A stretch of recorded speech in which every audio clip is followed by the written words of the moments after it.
pernah merit 2014. Ingat banget tuh tanggal 11 Januari. Karena pengen pakai lagunya siapa? Gigi. Gigi. 11 Januari. Bener gak? Kok Gigi? Ya pokoknya itulah, si Arman Maulana. Aku tuh nikah 2014, terus hamil. Pokoknya anak aku tuh lahir 2014 juga, bulan Desember. Oke. Terus anak aku umur 6 bulan. Terus bapaknya selingkuh. Yeay.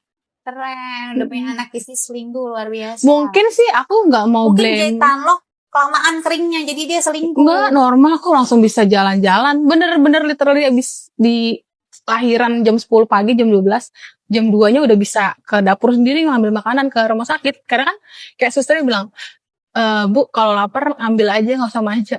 Ya udah, oke. Gitu. Tapi bisa lah ya, aman ya berarti. Aman berarti.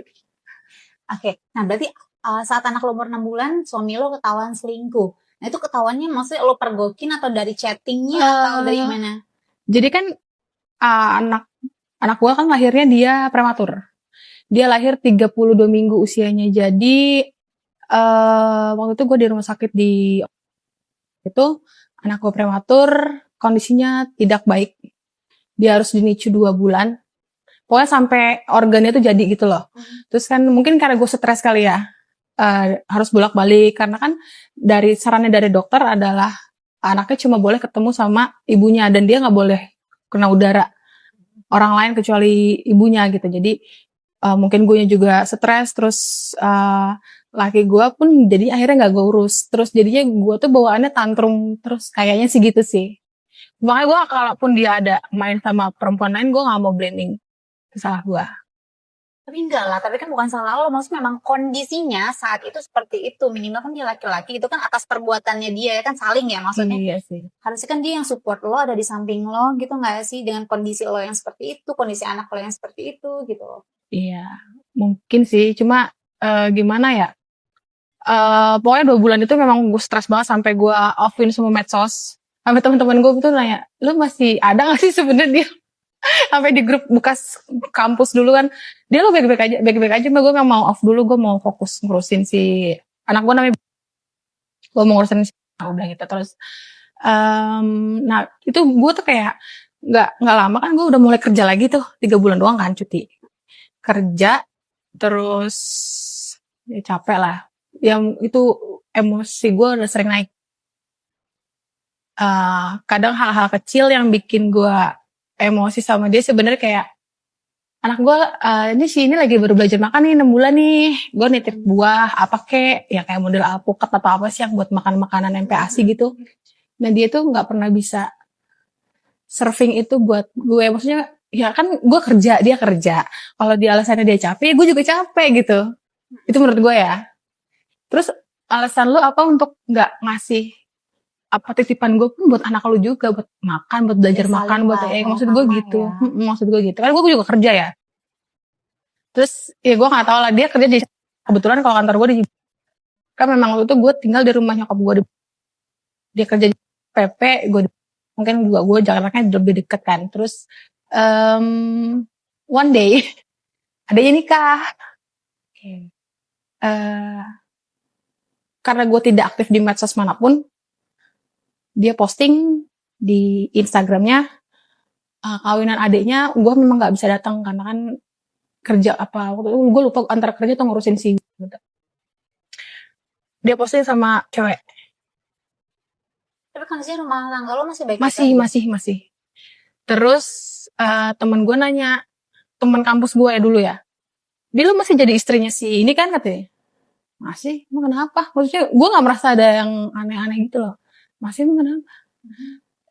Lu udah tahu postingan ini belum? Gue kan kagak aktif di Instagram aja, gue matiin kan. Terus gue dikasih tahu itu di grup kampus gue gitu. Wah, apa? What? Mikir dulu.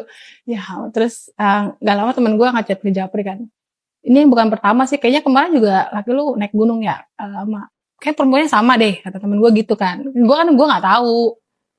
Terus dia ngasih beberapa yang udah di screenshot kasih ke gue. Terus ya udah, gue udah nggak bisa marah sih. Gue udah, gimana sih namanya orang capek. Ya gue cuma bilang, Gimana gimana nih? Nih gue dikasih tahu sama anak-anak nih. Masalahnya bukan kenapa gue malu.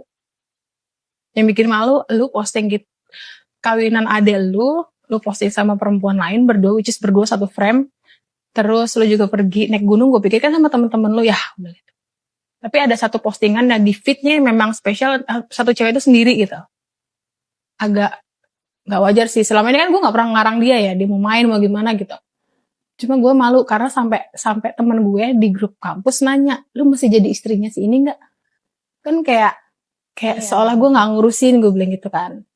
Gue lebih ke malu sih, gue bilang gitu.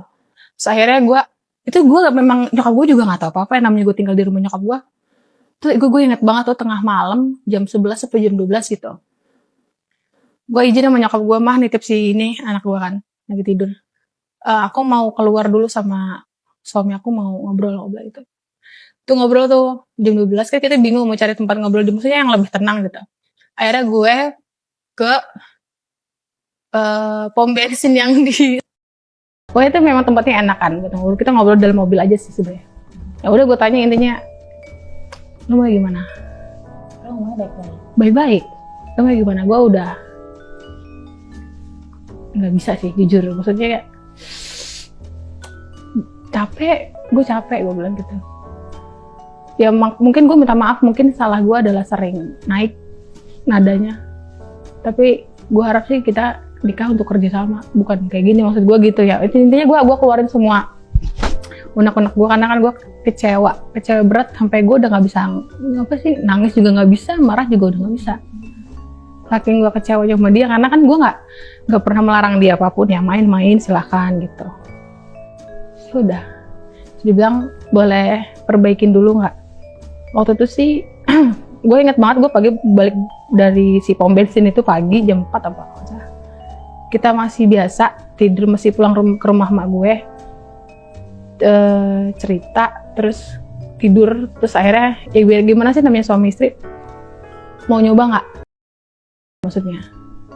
Ya udah akhirnya gue coba, terus gue bilang terus gue bilang, duh gue udah hambar banget, gue nggak bisa. Gue udah gak bisa. Tapi jadi sebelum dia ketahuan selingkuh, tapi masa hubungan suami istri lu sama laki itu masih baik-baik aja kan? Masih. Tapi abis itu gue udah tasteless. Tapi sebelum masih bisa dapat feel-nya sebelum ketahuan selingkuh? Bisa. Masih dapat feel-nya? Masih. Nah pas ketahuan selingkuh lu coba? Gak bisa. Bahkan untuk mana aja gue gak bisa. Tasteless. Kayak kok gini hatnya. Gue bilang sama dia, gue gak bisa. Itu gue sendiri yang minta, coba yuk. Siapa tau gue masih ada feel. Ternyata gue gak bisa. Udah. Gak lama. Malamnya. Tapi laki-laki masih bisa? Masih bisa. Gue gak bisa. Kayak udah. Gimana sih? Ya udah gak ada feeling.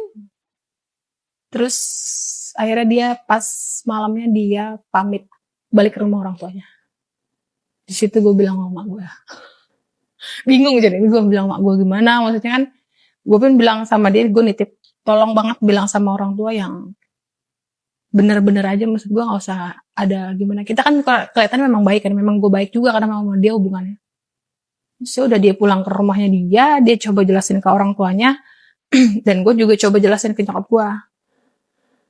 Itu kalian kasih tanggapannya gimana? Tipikal orang tua gue dan dia tuh beda ya. Kalau nyokap orang tua gue tipikal yang kamu udah gede, semua keputusan itu kamu yang tahu. Itu doang kok. Nyokap gue jujur aja dia lebih ke mama aku nggak mau ikut campur karena apapun yang kamu ambil next stepnya itu tanggung jawab kamu gitu. Ya udah terus mungkin gue nggak tahu apa yang dia bilang sama si orang tuanya, kayaknya sih terima sih, cuma gue nggak tahu ya karena kan gue udah nggak ke rumahnya lagi kan sejak saat itu. Terus itu gue sempet depresi, gue nggak bilang depresi gimana ya. Pokoknya nggak lama dia pulang ke rumahnya itu gue sampai gue tutup pintu kamar gue cuma bilang mah aku pisah, bilang gitu. Gue ngunci di kamar sampai 3 hari kalau nggak salah. Itu gue nggak ada lapar, nggak ada rasa ngantuk, terus kayak bingung aja gitu mau ngapain, ini gue mau ngapain gitu.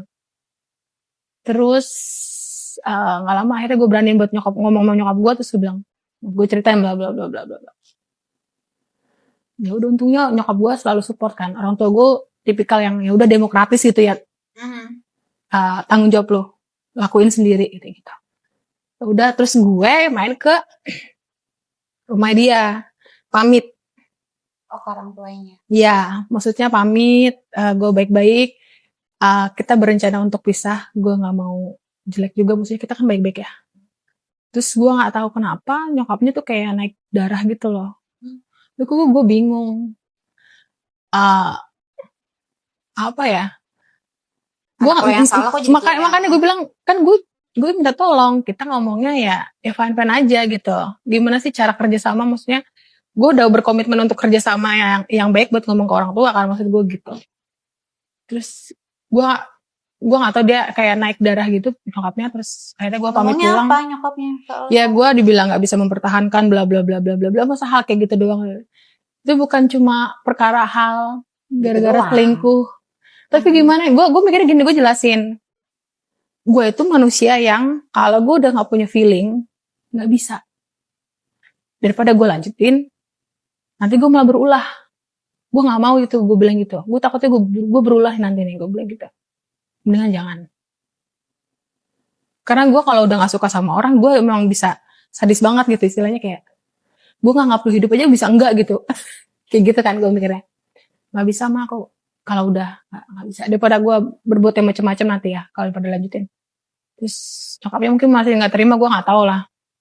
Intinya kan gue cuma mau pamit doang datang situ. Gue bawa anak gue, terus dia narik anak gue, dia mau ngambil anak gue kan tadinya. Itu gue sebenarnya puncak dramanya di situ sih. Justru puncak dramanya itu ya gara-gara anak gue mau diambil sama dia, nyokapnya. Nyokapnya mertua kamu.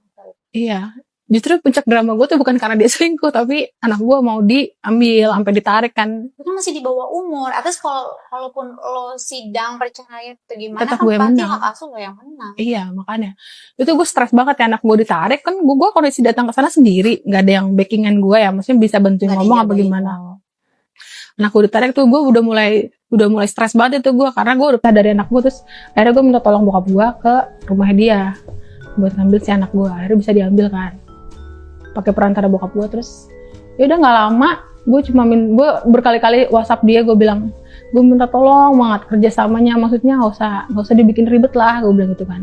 Ini juga kan salah lu, gue bilang gitu. Pokoknya gimana caranya gue mau pisah tapi semua lu yang ngurusin biayanya, terus administrasi ya whatever, gue cuma terima undangan, gue datang udah gitu maksud gue.